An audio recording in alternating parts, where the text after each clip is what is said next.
Listen to your voice. Know that your story has value despite anybody telling you that. If it's your story and it's true to who you are, people want that. Diane, Paragas, first of all, congratulations. Huge success. Yellow Rose, here we are, opening weekend. How are you feeling? What are you thinking? The thing I think I was most worried about, maybe even more than the actual opening, was the reviews. And all of the reviews have been coming in today. In fact, we just got one from Globe and Mail, and I'm so thrilled that they're all basically positive. Certainly all the major critics who are normally quite hard, Variety, Hollywood Reporter, New York Times, LA Times, Chicago Tribune, all positive. So that's the relief. You know, as a filmmaker, you really want to be liked by the critics. And it's almost, I was telling a friend of mine, it's almost like putting your baby in a beauty pageant against your will. To be judged, right? To be judged. Right. And, you know, that's not why I made the movie, but you're still judged and it's very public. So I'm so grateful that the reviews have been, by and large, really, really positive. So I'm thrilled. I'm having goosebumps all over, Diane. We are all so proud of you, so proud of Yellow Rose. I know for a fact that you worked so hard to do this film, right? And it took you many, many years. Could you recall instances where maybe you thought of giving up? I'm sure you have, but what kept you going? I basically did give up. So my initial run of trying to get financing, I really didn't know anybody. I had never done anything. I wrote this thing. I was just somebody with an idea of a film. And I did manage to get to a couple of producers in Hollywood who really liked it, but you know, they had their own challenges, and some of them wanted me to change, you know, fundamentals in the script, like to change it from a Filipino story, for example. And it just wasn't worth it for me at that time. And I'm really glad I followed that instinct, because I think what kept me going, and so I gave up. The long and the short is I gave up. You know, after a couple of years of trying, I just gave up. But I did continue directing, and I continued to write scripts, and I managed to make a career as a director. And then maybe about 7 or 8 years ago, I was in the Toronto Film Festival, supporting one of my best friend's movies, who's also a director. And I was there and I was watching movies, and one of the films I saw was from Mira Nair, who's an Indian American director. And she was coming out with a movie about a Pakistani man, and someone in the audience asked her, why are you returning to South Asian content? You've done all these movies now with Reese Witherspoon and big budgets and predominantly white casts. And she said, because from the last South Asian film I did, there hasn't been any. So I realized it was my obligation as somebody in a position who could do it to tell these stories. If not me, who else? Right. And that really struck a chord with me. And I kind of just set out to make this movie once and for all. And because it was an obligation that there just are not enough Filipino films in the mainstream. I mean, frankly, there weren't any.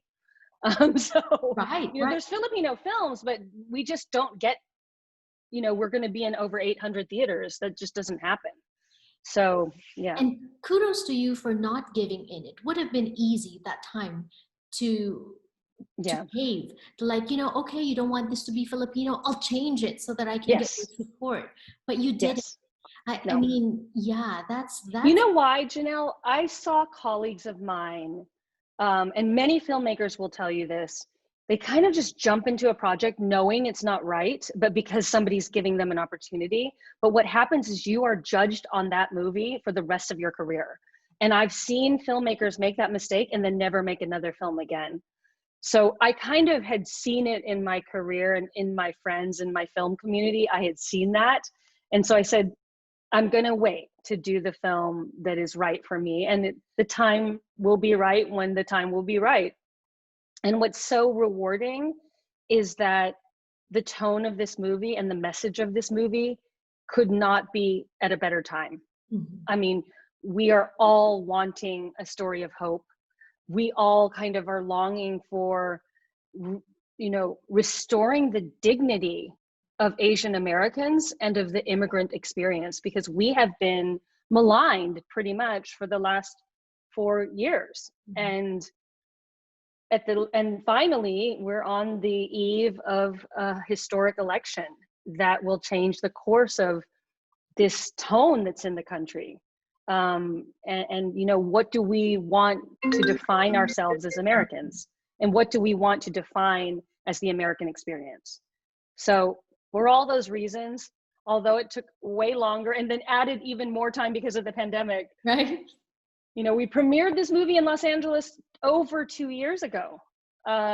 Just think about that. So it's not 2 years ago, but over a year ago. Over a year ago, yes. So yeah, and it's just coming out now. Yeah, sorry, not 2 years. I was like, wait, that doesn't sound a year ago, yeah. Well, no, a year ago. Longer because of the longer shelter in place and all that stuff. That's right. That's happened. But you know, they say good things come to those who wait, and in God's perfect timing, I believe in that.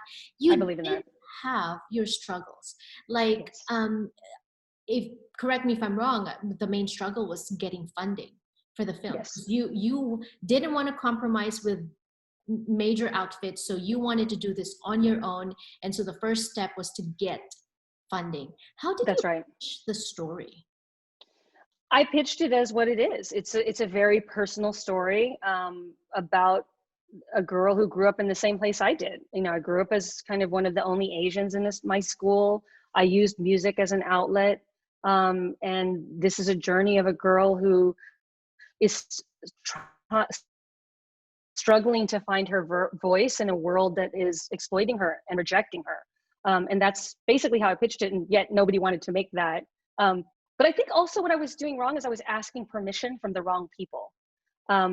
The way we finally got the film financed was through my own community, was through abs-cbn, who had a competition called Cinematographo, where they wanted to put a Filipino film on the world stage. And myself and HP Mendoza won the inaugural competition. And that seed of investment, and I didn't even have to convince them, they actually came to me. So it was interesting how different it is when you reach out to your own community. And what's so exciting is that not just in the field of film, but in all fields, Filipinos are coming into their own. There's so many successful Filipinos, but we don't lead with being Filipino. We kind of like are in the background and we're like, oh, we're like you know, like we're successful doing this, that, but we don't talk about being Filipino. We don't celebrate it. But now you're beginning to see that happening. And this competition and the way this movie got financed was because several prominent Filipino Americans stepped forward and a large Filipino corporation stood behind us. So my team, Jeremiah, Cecilia, so many, Ray Cuerdo, so many people on my team are Filipino, and Karen Elizaga, who is an executive producer, obviously the cast, you know, Eva Noblezada, the great Lea Salonga, and Princess Panzalan, who I cannot wait for people to see her performance in this film. She is an incredible actress. I just want to toot her horn specifically a little bit because, you know, Eva and Leia get a lot of the love, but Princess is the first person I cast. Princess was on this project from almost maybe 6 years ago because I just didn't see anybody else in the part of the mother. She's just an extraordinary human being. She is. She has a warmth and a kindness as a human that comes out in her acting. And if your heart doesn't break for these two people to be separated, I wouldn't have a movie. And Princess was the heart that you break. And I just want to give all my love to her because she has been such a steadfast supporter of the film, but I'm just honored to know her, and I'm excited for people to rediscover her enormous talent as an actress.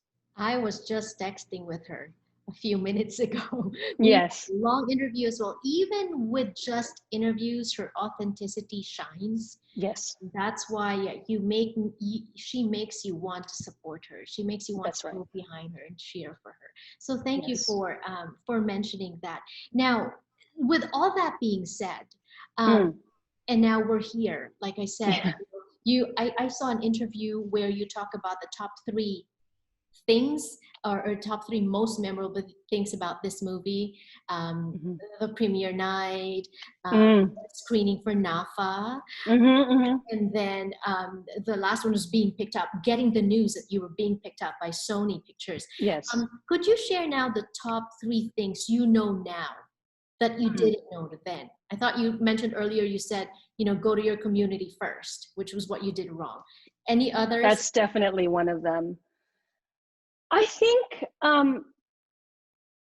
listen to your voice. Know that your story has value despite anybody telling you that. Mhm. If it's your story and it's true to who you are, people want that. Bong Joon-ho said, in the specific is the universal. And that is so true in the case of this film. It's about a girl who in Texas, who's Filipino, who wants to be a country singer. You couldn't get more specific than that. And yet the film throughout our run, and we hope it continues to, touches people from all ages, from all walks of life, from all races, from all political standpoints. So I think believe in your voice and know that your uniqueness is your power. That's definitely one thing. And I think the other thing would be,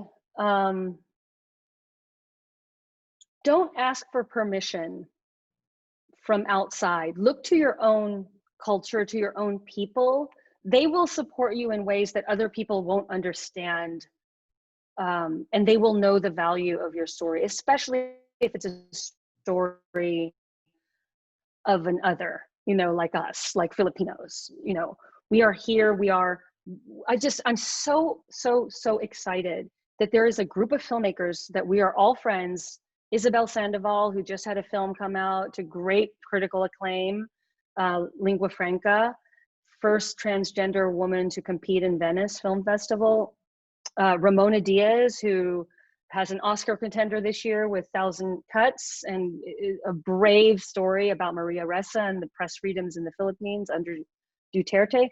We're all buddies. I just talked to Ramona on the phone, and Isabel's texting me and retweeting, and it's not that crab mentality that we all know so well. It's actually the opposite. It's us, our success. Each of our success is everybody's success. And I'm so excited for kind of the new generation of Filipino filmmakers like Marie Jamora, and Jess de la Merced, and then obviously my colleagues like H.P. Mendoza, PJ Raval. Any opportunity I can get, I will shout out my colleagues, my fellow Filipino filmmakers' names, because I'm just so proud of how much we all stuck it out in our own way, and that we're having this moment. And I do think this is a moment. I'm trying to take it in and trying to appreciate it. But it is definitely a Filipino moment. And I couldn't be more proud to have my place in this moment. Now we have to turn that moment into a movement of yes, continuing support for each other. I actually interviewed PJ not too long ago as well, and so great. we talked about the same thing: the refreshing notion of these Filipino filmmakers actually supporting each other. It's more collaboration over competition, right? It's Definitely. more like, supporting each other, tooting each other's horns, cheering each other on. And yes. Speaking of collaboration, we want to see those collaborations.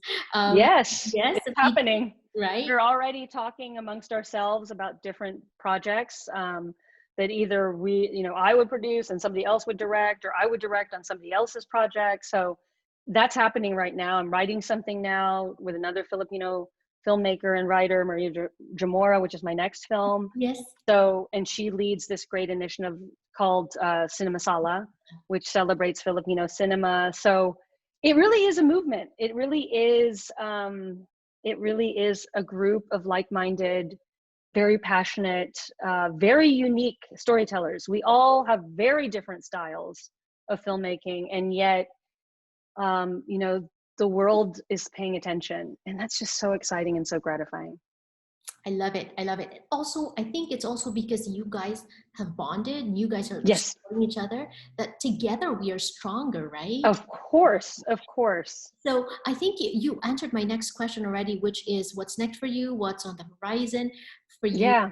But what about for Yellow Rose? What's next after this weekend? And can you please explain Oh, to the viewers how important this weekend is and that we yes, really have to come out and show up? yes, yes. I just want to preface it by saying I have a very sympathetic understanding of people's concerns to go out to the theater.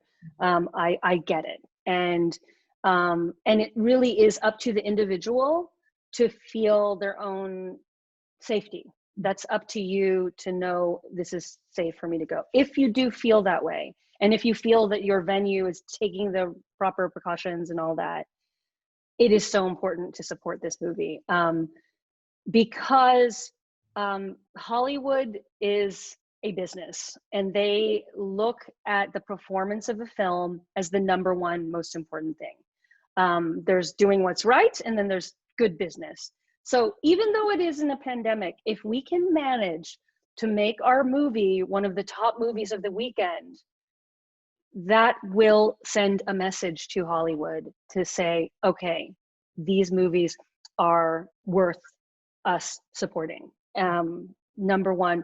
Number two, on a just basic level, the way Hollywood works, when you release a movie, they judge your performance on opening weekend. If you have a strong opening weekend, they will show you in more theaters.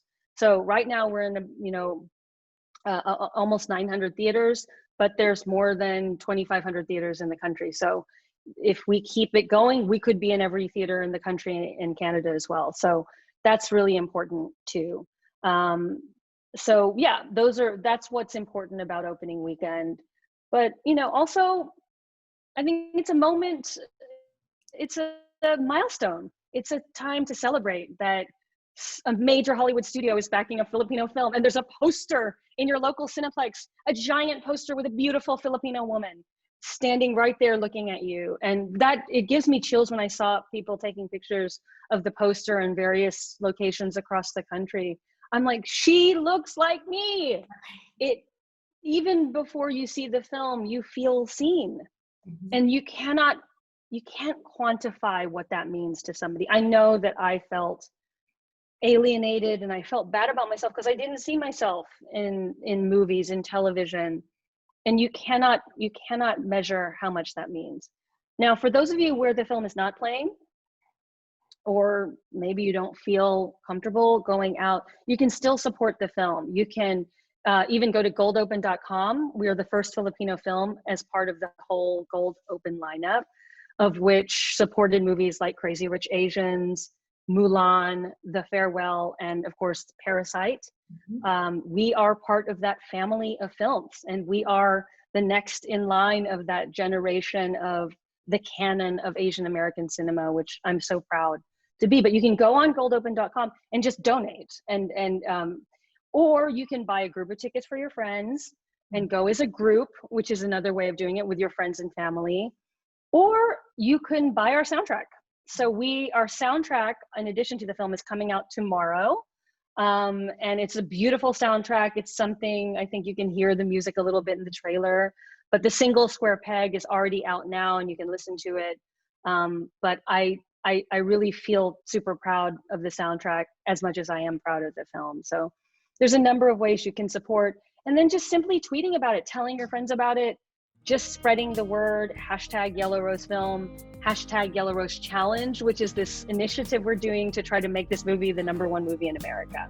Okay. So tell us about that challenge. What is it? Basically that, just anything you can do, hashtagging Yellow Rose Challenge, telling friends that don't know about the film, sharing the trailer, buying a ticket, going out and supporting the soundtrack. Just any way you can support this movie on opening weekend will push the profile of this film and send a big signal to Hollywood that our movies are valid and have a place in the marketplace. I hate to say it, but in the marketplace, How would you summarize this whole experience in one word? I think I'm grateful. It could have gone so many ways, so many twists and turns, could have gone wrong. but consistently we overcame the odds. Like so many Filipinos, we're always underestimated. So is this movie, and I'm so proud to like maybe vindicate, that's the other word, that you know what, we just keep going and we keep succeeding despite every obstacle that has come our way. The world is paying attention, and that's just so exciting and so gratifying.